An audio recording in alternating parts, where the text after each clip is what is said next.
সুপ্রিয় দর্শক, শুভেচ্ছা। TNN TV 24 থেকে সাথে আছি নাফিজ আশরাফ।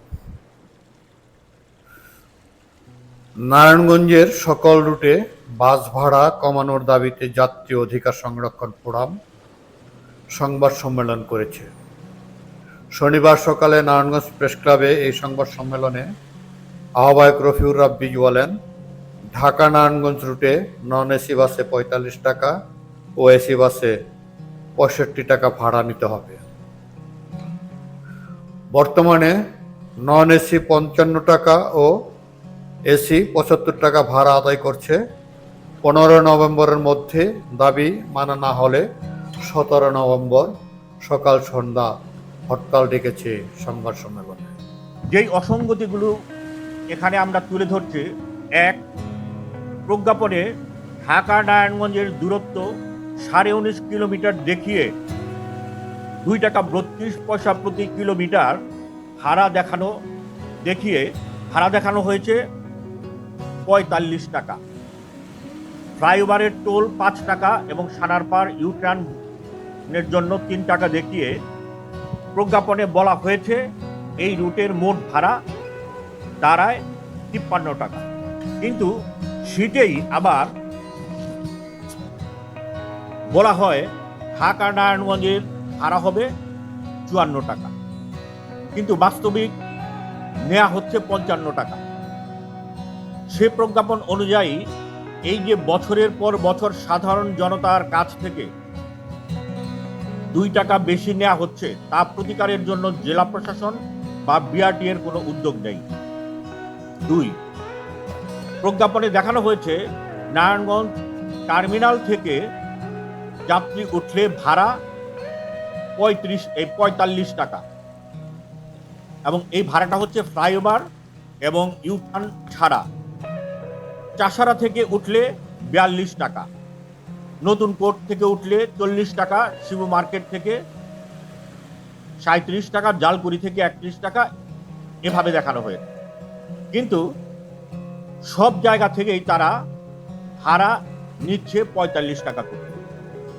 অসঙ্গতি ৩, প্রজ্ঞাপনে মতিঝিল শাপলা চত্বর ঘুরে দূরত্ব দেখানো হয়েছে ১৯ কিলোমিটার, ১৯.৫ কিলোমিটার, কিন্তু বাস্তবতা হচ্ছে কোনো বাসই শাপলা চত্বর ঘুরে যাতায়াত করে না। ৪, গত ৩০ আগস্ট সরকার ডিজেলের দাম কিলোমিটার প্রতি লিটার প্রতি ১ টাকা ৫০ পয়সা কমালেও ভাড়া কমানোর কোনো উদ্যোগ বিআরটিএ বা স্থানীয় প্রশাসন গ্রহণ করেন। আমরা জেলা প্রশাসনের সভায় এসব অসঙ্গতি তুলে ধরলেও তার নিরসনে কার্যকর কোনো পদক্ষেপ নেওয়া হয় নাই। প্রশাসনের সাথে এসব সভার প্রেক্ষিতে আমাদের মধ্যে ধারণা তৈরি হয়েছে যে স্থানীয় প্রশাসন পরিবহন মালিকদের স্বার্থ রক্ষায় যতটা তৎপর, যাত্রী সাধারণের অধিকার রক্ষায় ততটাই উদাসীন। সভার মাধ্যমে কালক্ষেপণের পথ গ্রহণ করা হয়েছে বলে আমরা মনে করছি।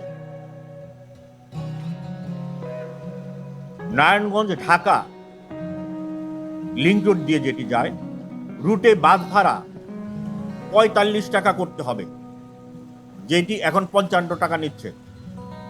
নারায়ণগঞ্জ থেকে পাগলা পোস্তগোলা হয়ে ঢাকা চিটাগাং রোড, সোনারগাঁ পঞ্চমী ঘাট, পানাম, কোবগা যেটি তাজমহলের কাছে, রুটের ভাড়া যৌক্তিক পর্যায়ে কমিয়ে আনতে হবে। ২, ছাত্রদের জন্য অর্ধেক ভাড়া কার্যকর করতে হবে। ৩, নারায়ণগঞ্জ ঢাকা রুটে বিআরটিসি এসি বাসের ভাড়া ৬০ টাকা এবং এই রুটে বেসরকারি সকল এসি বাসের ভাড়া ৬৫ টাকা করতে হবে।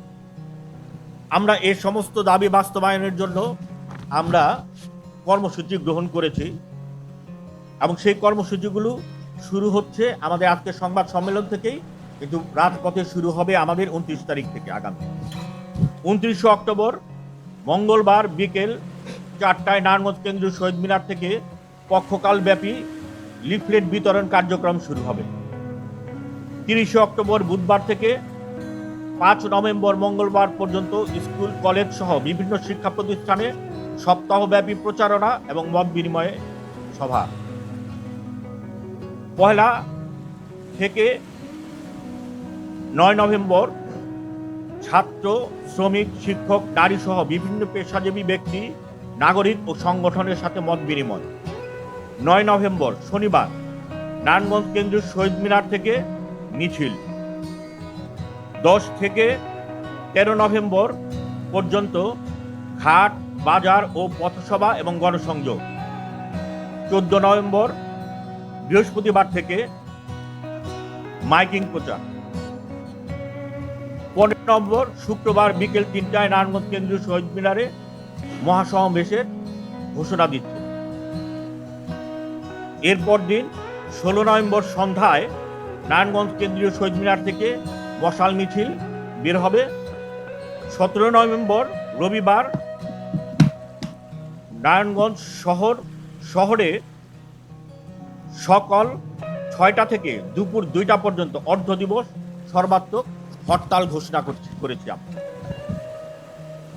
আমাদের নারায়ণগঞ্জের বিভিন্ন রাজনৈতিক, সামাজিক, সাংস্কৃতিক সংগঠন সম্মিলিতভাবে আমরা এই সংগঠনটি গড়ে তুলি। সেই সময় আমাদের বাস মালিক যারা ছিলেন তারা আমাদের সেখানে বলেছিলেন যে যদি আমাদের চাঁদাটা বন্ধ করতে পারেন তাহলে 22 টাকা যে বাস ভাড়া রয়েছে এই 22 টাকা ভাড়া থেকেও আমরা ভাড়াটা কমিয়ে আনতে পারবো। সেই জন্যেই আমরা তখন